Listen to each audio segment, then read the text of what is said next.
അപ്പോൾ ബൈപ്പാസ് ചെയ്തിട്ടുണ്ടെങ്കിൽ ഒരു 3 മാസം ഇതിൻ്റെ റെസ്റ്റ് തന്നെ വേണം, വീട്ടിൽ നിന്ന് പുറത്തിറങ്ങാൻ പറ്റില്ല. പിന്നെ അത് കഴിഞ്ഞിട്ട് പിന്നെ ഒരു 6 മാസം നമ്മൾ റെസ്ട്രിക്റ്റഡ് ലൈഫ് ആയിരിക്കും. എൻ്റെ ഒരു 9 മാസത്തെ ആക്റ്റീവ് ലൈഫ് ഞാൻ സാക്രിഫൈസ് ചെയ്യണം. അപ്പോൾ അത് വേണ്ടാന്ന് വെച്ചു.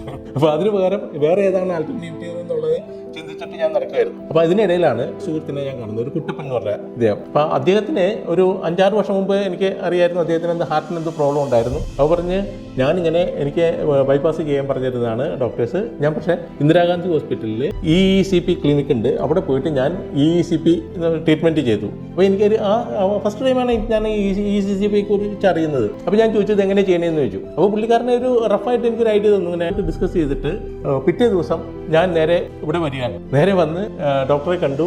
ആ ഡേയിൽ തന്നെ എൻ്റെ ട്രീറ്റ്മെൻറ്റ് സ്റ്റാർട്ട് ചെയ്തു. എനിക്കൊരു 11-12 ദിവസം ട്രീറ്റ്മെൻറ്റ് കഴിഞ്ഞോടുകൂടി ഉണ്ടല്ലോ ഞാൻ വളരെ ആക്റ്റീവായി, വീണ്ടും പഴയ പോലെ ആക്റ്റീവായി.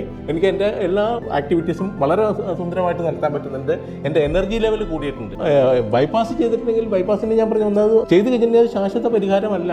ഇങ്ങനെയുള്ളൊരു ട്രീറ്റ്മെൻറ്റ് ആയി കഴിയുമ്പോൾ നമ്മുടെ ലൈഫ് സ്റ്റൈലിലും കുറച്ച് ചേഞ്ച് വരുത്തി കഴിഞ്ഞിട്ടുണ്ടെങ്കിൽ എൻ്റെ ക്വാളിറ്റി ഓഫ് ലൈഫിനെ യാതൊരു വിധത്തിലും ഇത് എഫക്ട് ചെയ്തിട്ടില്ല. ഞാൻ റാദർ എനിക്കത് ഇമ്പ്രൂവ് ചെയ്തു. എൻ്റെ ഒരു 9 മന്ത്സ് ബ്ലോക്കേജ് എനിക്ക് മാറി കിട്ടുകയും ചെയ്തു. ഞാൻ ആക്റ്റീവാണ്. സർജറി എനിക്ക് ചെയ്ത് കഴിഞ്ഞിട്ടുണ്ടെങ്കിൽ എൻ്റെ ആക്റ്റീവ് ലൈഫ് പോകും. അപ്പോൾ ഞാൻ ആ സമയത്ത് തന്നെ തീരുമാനിച്ചിട്ടുണ്ടായിരുന്നു അങ്ങനെ. പക്ഷേ അത് കാരണം എനിക്കൊരു ഗുണമായിരുന്നു. എൻ്റെ ലൈഫിൽ സർജറി എന്നുള്ള ട്രീറ്റ്മെൻറ്റ് ഈ കാര്യത്തിന് ഞാൻ ചെയ്യില്ല എന്നുള്ളത് എനിക്ക് ഉറപ്പാണ്. അതിൻ്റെ ആവശ്യമില്ല.